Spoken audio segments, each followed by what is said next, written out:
So let's start the presentation. आज की training हम शुरू करते हैं ऑन प्रॉब्लम सॉल्विंग। सबसे पहले मैं फाउंडेशन से स्टार्ट करूंगा। ये एग्जाम्पल मैंने इसलिए लिया है बिल्डिंग कंस्ट्रक्शन का, क्योंकि ये एक बहुत सिंपल सा एग्जाम्पल है जो समझ में आ जाएगा इजीली। जब भी कोई बिल्डिंग बनती है उससे पहले जमीन में गड्ढा खोदकर उसकी फाउंडेशन बनाई जाती है ताकि उस बिल्डिंग का स्ट्रक्चर मजबूत बन सके। तो आप प्रॉब्लम सॉल्विंग की डिटेल्स और डेप्थ में जाने के लिए आप रेडी हैं। उससे पहले आपके साथ फाउंडेशन सेट करने के लिए मैंने आपके लिए एक क्वेश्चन है। अब ये इंटरेक्शन मैं शुरू कर रहा हूं आपके साथ। What is meant by problem according to you? आप लोग अपना अपना माइक अनम्यूट कर सकते हैं और एक एक करके आंसर दे सकते हैं कि आपके हिसाब से प्रॉब्लम क्या है, किस सिचुएशन को या किस चीज को हम प्रॉब्लम बोलते हैं। Mister Anuj, Ashish, mister Ranganath. The situation which cannot be solved becomes a problem. The situation which cannot be solved is a problem. ठीक है सर। अनुज जी, मिस्टर रंगनाथ, आप आंसर देना चाहेंगे? Can you repeat the question? क्या question क्या था? Question is what is meant by problem? The word problem. How do you define problem? What is meant by problem according to you? आपको sir screen दिख रही है? Screen पे question लिखा हुआ है sir. Problems are like what are the difficulties, whatever you face every day, the everyday life. What are the challenges? Correct sir. Very nice sir. Very nice. So I'll show you a definition here. A matter or situation regarded as unwelcome or harmful and needing to be dealt with or overcome. ये definition मुझे Google से मिली है। अगर आप Google पे search करेंगे definition of problem तो आपको एग्जैक्टली यही स्टेटमेंट उसमें मिलेगी। तो ये मैंने आपके सामने ये प्रेजेंट करने के लिए इसको हम डिफाइन करते हैं, इसको हम सिंप्लीफाई करके समझने की कोशिश करते हैं कि कोई भी ऐसी सिचुएशन जो अनवेलकम है, मतलब कि अगर आपके हिसाब से या हमारे हिसाब से कोई भी सिचुएशन नहीं हो रही है या वो हार्मफुल लगती है और उसको ओवरकम करने की जरूरत है तो वो प्रॉब्लम है। इसके अलावा एक डेफिनेशन एक और मैंने यहाँ पर लिखी है। प्रॉब्लम में be regarded as a situation which slows you down from reaching your goals. इसको मैं एक्सप्लेन करता हूँ। देखिए, हर इंसान अपनी लाइफ में, पर्सनल लाइफ में भी और अपनी प्रोफेशनल लाइफ में भी कुछ ना कुछ किसी डायरेक्शन में जा रहा है। कुछ गोल्स डिफाइंड है या नहीं है, लेकिन ऑब्वियसली वो कुछ ना कुछ अचीव करने की कोशिश कर रहा है अपने ऑफिस में या प्रोफेशनल लाइफ में और अपनी पर्सनल लाइफ में भी। जो भी सिचुएशन हमें हमारे गोल्स की तरफ जाने से रोकती है या स्लो डाउन कर देती है हमें, उसको हम प्रॉब्लम समझते हैं, क्योंकि वो प्रॉब्लम एक हर्डल है। तो अब आगे चलते हैं। Do you agree with this statement? The problem remains a problem until you find a solution to it. अगर किसी प्रॉब्लम का हमारे पास जब तक सॉल्यूशन नहीं है तब तक वो हमें प्रॉब्लम नजर आती है, और जब उसका सॉल्यूशन मिल जाता है तो वो प्रॉब्लम नहीं रहती है। Do you agree with this? Yeah. Sure sir, thank you sir. So let's move on to the next slide. Now here is a little interaction for you. Once you find solution to your problem, then what happens? अगर किसी problem का आपको solution मिल जाता है उसके बाद क्या होता है? मेरी आपसे रिक्वेस्ट है, आप अनम्यूट करके प्लीज इसका आंसर दीजिए, और इसके बाद पहले आप आंसर दीजिए फिर मैं आपको दिखाता हूँ नेक्स्ट स्लाइड में। एक बार आपको आपकी प्रॉब्लम का सॉल्यूशन मिल गया तो उसके बाद क्या होता है? Once you find a solution, then the problem gets resolved. Problem is resolved. Yes. Correct, sir. Correct. Absolutely. So basically, once we find the solution to our problem, it becomes an opportunity. क्योंकि जब तक उस problem का solution नहीं मिला है हमें, तब तक हमारा माइंड फ्रस्ट्रेशन में रहता है या उस प्रॉब्लम के बारे में सोचता रहता है। जैसे ही उस प्रॉब्लम का सॉल्यूशन मिल जाता है तो उसके बाद नए रास्ते खुल जाते हैं। नए रास्ते मतलब अभी हम जब डिटेल में प्रॉब्लम हैंडलिंग सीखेंगे तो ये चीज और कैसे क्लियर होगी आपको, क्योंकि अभी हमें क्या होता है कि जब दो तरह की प्रॉब्लम्स होती हैं, एक तो छोटी छोटी प्रॉब्लम्स होती हैं जो हम इंडिविजुअल लेवल पे सॉल्व कर पाते हैं, और दूसरा होती है कि कुछ कॉम्प्लेक्स प्रॉब्लम्स होती हैं जो अपने इंडिविजुअल लेवल पे सॉल्व नहीं कर पाते हैं, वो हम फ्यूचर में देखेंगे। तो जब हम कोई टफ प्रॉब्लम को सॉल्व कर देते हैं तो एक सेटिस्फैक्शन होती है, और उसके बाद नए नए आइडियाज दिमाग में आने शुरू हो जाते हैं और नई अपॉर्चुनिटीज खुलनी शुरू हो जाती हैं। इसके बाद ये एक कंक्लूजन है, every problem has an opportunity hidden behind it. हर प्रॉब्लम के पीछे एक अपॉर्चुनिटी छुपी हुई होती है, अगर हम उसको सॉल्व कर पाते हैं उस प्रॉब्लम को। और वो प्रॉब्लम सॉल्व कैसे कर सकते हैं वो भी हम फ्यूचर में देखेंगे, अभी हम फाउंडेशन सेट कर रहे हैं। हर प्रॉब्लम के पीछे एक अपॉर्चुनिटी छुपी हुई होती है अगर हम उसका सोल्यूशन तक पहुंच जाए, क्योंकि उसके बाद न्यू आइडियाज, नए रास्ते, नया विजन क्रिएट होता है।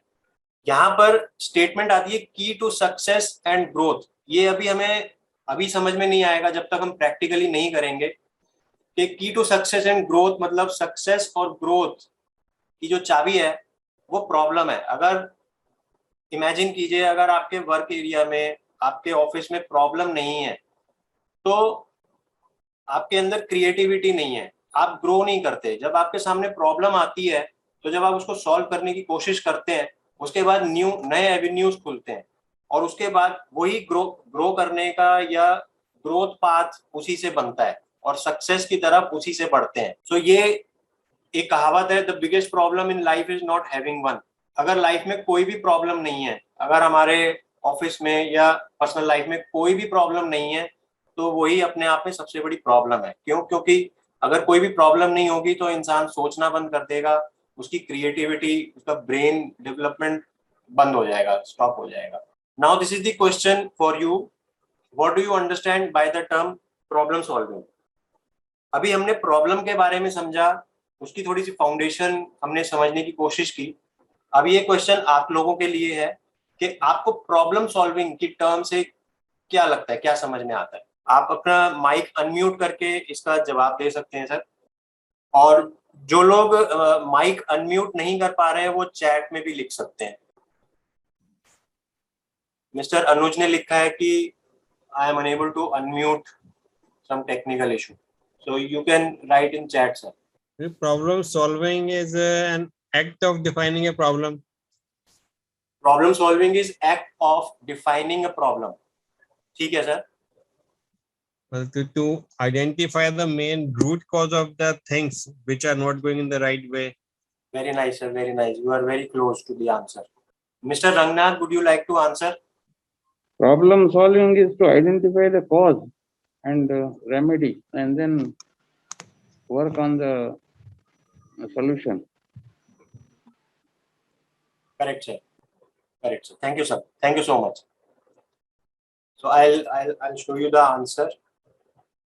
This is actually not the answer, this slide I created just to understand in depth. So actually why I have inserted this slide, this cube puzzle game, because the game stimulates the mind.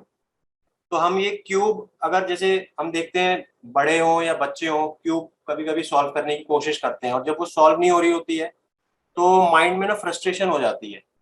इसी तरीके से हमारे सामने कोई भी problem अगर solve नहीं कर पा रहे हैं हम, तो हम फ्रस्ट्रेटेड रहते हैं।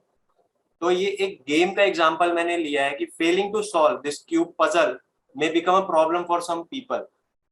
और सम पीपल नहीं, मतलब कि अगर ऑब्सेस्ड है इस प्रॉब्लम को सॉल्व करने के लिए और नहीं हो पा रही है सॉल्व, तो फ्रस्ट्रेशन के लेवल तक ये चली जाती है situation. Now here is the actual definition of problem solving. It's the process of finding solutions to difficult और कॉम्प्लेक्स इश्यूज।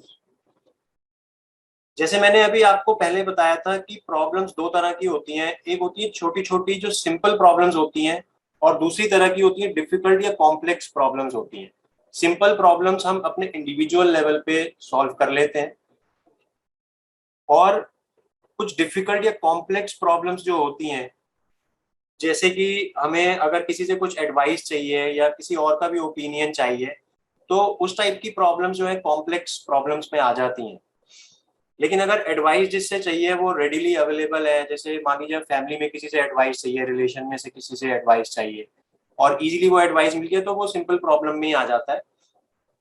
कहने का मतलब ये है कि प्रॉब्लम का जो सोल्यूशन है वो फाइंड आउट करने में इजी मेथड है, इजी हो जाता है। तो आपको अगर मेरी स्क्रीन दिख रही है, इस पे जो स्लाइड है, इसमें आप देखिए ये राइट बॉटम पे एक डायग्राम बना हुआ है। लेफ्ट साइड में मैं एक बार इसमें यहाँ पे लेजर पॉइंटर ऑन कर देता हूँ। ये यहाँ पे ये देखिए, ये जो रोप है ये उलझी हुई है और यहाँ पे जो ये खड़े हुए हैं ये कंफ्यूज्ड खड़े हुए हैं कि इस प्रॉब्लम को कैसे सॉल्व किया जाए। यहाँ पे एक जो लेडी की पिक्चर है, इनके ऊपर बल्ब बना हुआ है कि मतलब इनके दिमाग में एक आइडिया आया या मल्टीपल आइडियाज आए कि इस प्रॉब्लम को इस तरीके से सॉल्व कर सकते हैं और इस रोप को सुलझा के एक रोल में कन्वर्ट कर दिया, मतलब कि ये प्रॉब्लम को सॉल्व किया। तो ये विजुअली रिप्रेजेंट करने का एक तरीका मैं आपको बता रहा हूँ कि problem solving is the process of finding solutions to complex problems, complex issues. How problem solving helps, problem solving कैसे हेल्प कर सकती है हमें, प्रॉब्लम सॉल्विंग जो मेथड्स हैं, टूल्स एंड टेक्निक्स है, वो हमें कैसे हेल्प कर सकते हैं। जो कॉम्प्लेक्स प्रॉब्लम्स हैं वो हमारे लिए ऑब्स्टेकल्स रहती हैं। जैसे अभी हमने पहले की स्लाइड्स में बात की कि प्रॉब्लम क्या होती है कि हमें हमारे गोल्स की तरफ पहुंचने से रोकती है या स्लो करती है।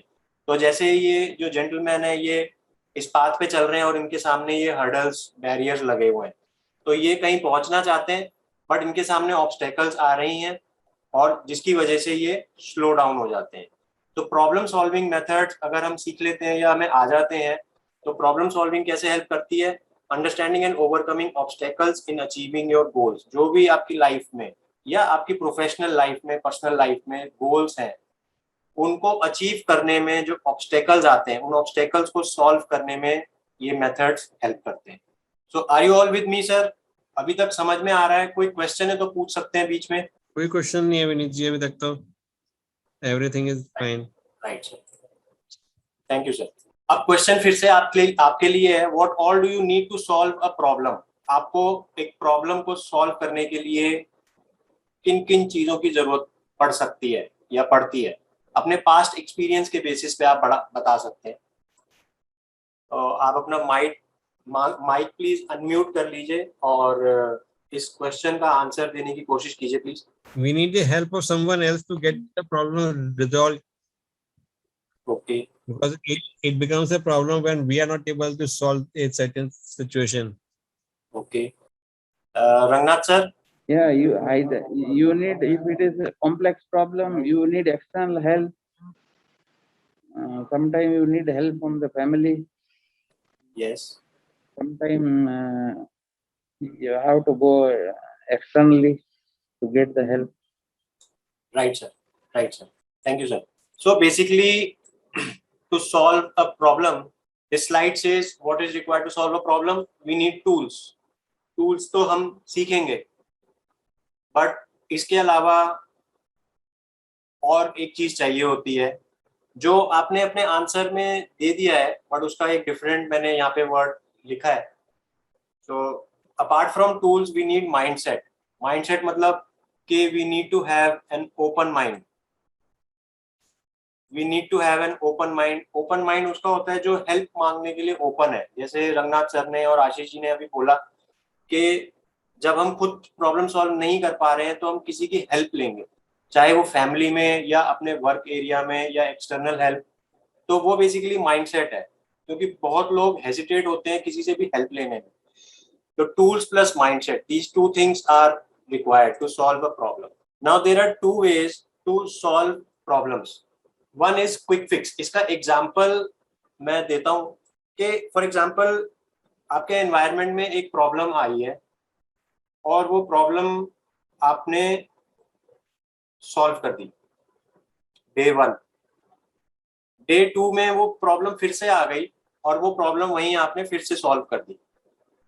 ऐसे ये प्रॉब्लम रिपीटेडली बार बार आती है और बार बार वो प्रॉब्लम आप डेली बेसिस पे सॉल्व करते जाते हैं। जब आप 5-6 दिन फ्रस्ट्रेट हो जाएंगे, 10 दिन करके फ्रस्ट्रेट हो जाएंगे, तो आपके दिमाग में ये बात आती है कि ये प्रॉब्लम क्यों आ रही है, बार बार क्यों आ रही है। क्योंकि रिपीटेडली अगर कोई सेम प्रॉब्लम बार बार आ रही है तो वो एक दिन वो फ्रस्ट्रेशन क्रिएट करना शुरू कर देती है। तो जब हम प्रॉब्लम को सुपरफिशियल लेवल पे अगर हम सॉल्व करते हैं तो उसको क्विक फिक्स बोलते हैं। क्विक फिक्स मतलब कि हम उसको मैं इसका एक और मैं आपको बताता हूँ। The second way is permanent solution. जैसे मैंने आपको बताया कि एक प्रॉब्लम बार बार आ रही है, अगर 8-10 दिन तक एक प्रॉब्लम बार बार आ रही है तो 8वें दिन या 10वें दिन हमारे दिमाग में आ जाता है कि अब ये प्रॉब्लम दोबारा ना आए उसके लिए हम क्या करें। तो उसके लिए परमानेंट सोल्यूशन ढूंढा जाता है। प्रॉब्लम सॉल्विंग मेथड में हम दोनों टाइप के पॉसिबल वेज में काम करते हैं। क्विक फिक्स जनरली लोग खुद ही सॉल्व कर लेते हैं क्योंकि उनके दिमाग में ऑलरेडी सॉल्यूशन होता है।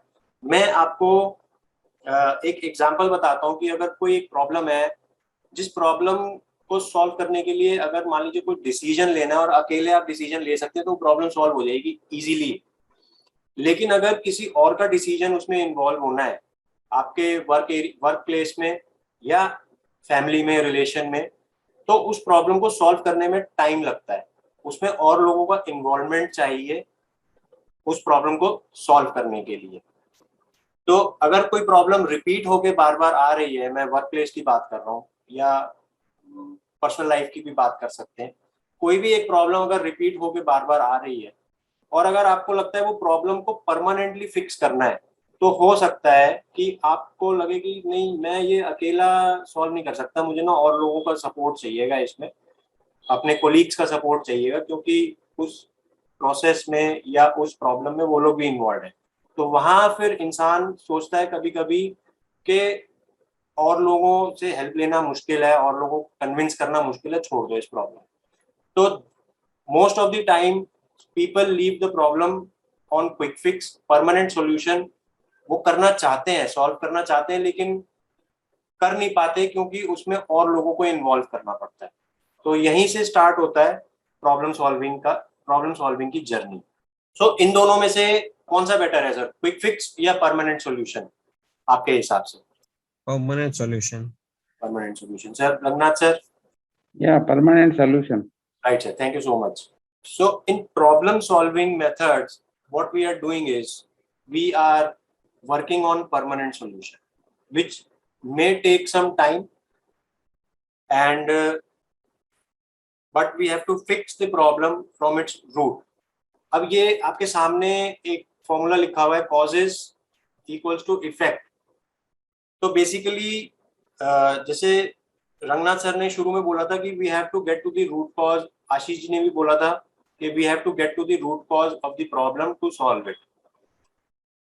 हर प्रॉब्लम के दो पार्ट होते हैं, सिम्टम्स और उसका कॉज। हम जनरली क्या होता है करते हैं कि हम ना सिम्टम्स मतलब इफेक्ट पे काम करते हैं। जैसे मान लीजिए एक एग्जांपल मैं देता हूँ, कहीं पे आग लगी, फायर ब्रिगेड बुलाई, बुझवा दी। तो गॉड फॉरबिडन कभी ऐसा ना हो, एक एग्जांपल मैं ले रहा हूँ, कहीं पे आग लगी, फायर ब्रिगेड बुलाई, बुझा दी, 10 दिन बाद फिर लग गई, फिर फायर ब्रिगेड बुलाई, बुझा दी। तो ये रिपीटेडली हो रहा है, वो इफेक्ट है, वो सॉल्यूशन नहीं है। परमानेंट सॉल्यूशन उसका ढूंढना पड़ेगा। तो उसके लिए हमें क्या करना पड़ेगा, उसके लिए हमें उसके रूट कॉज पे जाना पड़ेगा कि वहां आग लग क्यों रही है। अगर हम उस कॉज पे काम करेंगे तो वहां आग, हमें बेसिकली परमानेंटली क्या करना है, आग को लगने से रोकना है, ना कि आग लगने के बाद बुझाना है। ये एक बहुत बेसिक सा मैं एग्जांपल ले रहा हूँ। तो इन प्रॉब्लम सॉल्विंग हम जनरली क्या करते हैं, we have to work on root cause, not symptoms. Symptoms मतलब इफेक्ट और root cause is the causes. Do you agree with me sir? Please tell me if we are on the same platform. Yes. Thank you, sir. So problem solving is a systematic approach to solve any complex problem. Problem solving basically एक systematic approach है कोई भी complex problem को solve करने के लिए। इसमें हम tools, techniques, methods, mindset, ये सारी चीजें combine करके फिर हम एक systematic approach follow करते हैं problem को solve करने के लिए, एक complex problem को solve करने के लिए। तो systematic problem solving के बेनिफिट्स आपके सामने स्क्रीन पर है कि अगर हम सिस्टमैटिक अप्रोच फॉलो करते हैं प्रॉब्लम को सॉल्व करने के लिए, वो इंडिविजुअल और टीम्स का पोटेंशियल इंक्रीज करता है। उनको सोचने पे मजबूर करता है, बेटर थिंकिंग कैपेबिलिटी उनकी बढ़ती है, उनकी क्रिएटिविटी बाहर आती है। जो लोग काम करते हैं या जो लोग घर में भी रहते हैं, अभी मैं दोनों एग्जांपल ले लेता हूँ कि इंसान फ्रस्ट्रेट तब होता है जब उसकी उसकी जो पोटेंशियल है ना वो यूज ना हो, उसकी क्रिएटिविटी यूज ना हो। हर ऊपर वाले ने हर इंसान को क्रिएटिव बनाया है, हर इंसान के अंदर कुछ ना कुछ पोटेंशियल दिया है। जब वो यूज नहीं होता, यूटिलाइज नहीं होता, तो वो फ्रस्ट्रेट होता है। तो प्रॉब्लम सॉल्विंग जो टेक्निक्स है या सिस्टमैटिक अप्रोच है, ये सारे बेनिफिट्स देती है to an individual, to a team and to the organisation. Better thinking brings out creativity, risk handling को एनकरेज करता है। रिस्क हैंडलिंग मतलब कि लोग रिस्क लेने से डरते हैं, बट प्रॉब्लम सॉल्विंग में छोटे छोटे कैलकुलेटेड रिस्क लेने की कैपेबिलिटी बढ़ती है, क्योंकि उसमें और लोगों को भी इन्वॉल्व करके एनालाइज करते हैं प्रॉब्लम को, तो उसमें रिस्क हैंडलिंग कैपेबिलिटी बढ़ती है। काम के उसमें सेटिस्फैक्शन और कॉन्फिडेंस डेवलप होता है, और ऑब्वियसली प्रॉब्लम अगर सॉल्व हो जाती है तो एनवायरनमेंट तो खुश होगा ही होगा, हैप्पियर एनवायरनमेंट। ये स्लाइड मैं आपको ब्रीफ कर देता हूँ, ये हम नेक्स्ट सेशन में लेंगे। वैसे इसका डिटेल हम नेक्स्ट सेशन में लेंगे। चार पॉसिबल सिचुएशन हो सकती हैं एक प्रॉब्लम की। जनरली फर्स्ट टाइप होती है कि प्रॉब्लम एग्जिस्ट करती है लेकिन लोगों को पता नहीं चलता कि प्रॉब्लम एग्जिस्ट करती है। सेकंड टाइप होता है, सेकंड सिचुएशन हो सकती है प्रॉब्लम एग्जिस्ट करते हैं लेकिन इग्नोर की जाती है, छोड़ दिया जाता है कि नहीं प्रॉब्लम नहीं सॉल्व करनी। थर्ड सिचुएशन हो सकती है प्रॉब्लम पता है लेकिन उसका सोल्यूशन नहीं पता, तो वो भी रह जाती है। इन सब के क्या सोल्यूशंस है वो मैं आपको नेक्स्ट सेशन में बताऊंगा। फोर्थ टाइप है प्रॉब्लम और सोल्यूशन दोनों पता है लेकिन फिर भी प्रॉब्लम को उसको सॉल्व करने के लिए एक्शन नहीं ले पा रहे हैं। तो इन चारों कैटेगरीज को अलग अलग कैसे हैंडल कर सकते हैं वो मैं आपको नेक्स्ट सेशन में कवर करूंगा आपके साथ। अभी मैं अब इसको क्लोज करता हूँ यहाँ पर, और आपके अगर कोई क्वेश्चंस है तो आप प्लीज पूछिए। आशीष जी, रंगनाथ सर। जी सर। सर कोई क्वेश्चन है तो पूछिए आप। नहीं सर, अभी तो कोई क्वेश्चन नहीं है। ठीक है sir. Mister Ranganath. No, it's okay. Okay sir, this closes our today session. और आपको कोई क्वेरी है, कोई कोई भी क्वेश्चन है तो आप मुझे इस नंबर पे व्हाट्सएप कर सकते हैं। अगर आप चाहें तो इसका फोटो ले लीजिए।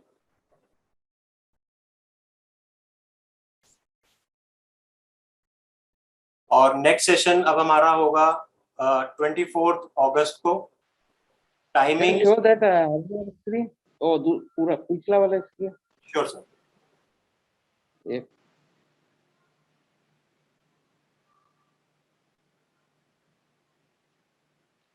Okay, thank you. Thank you sir. Next session sir 24 अगस्त को होगा। Timings are 7:30 to 8 PM। Are you comfortable with this time?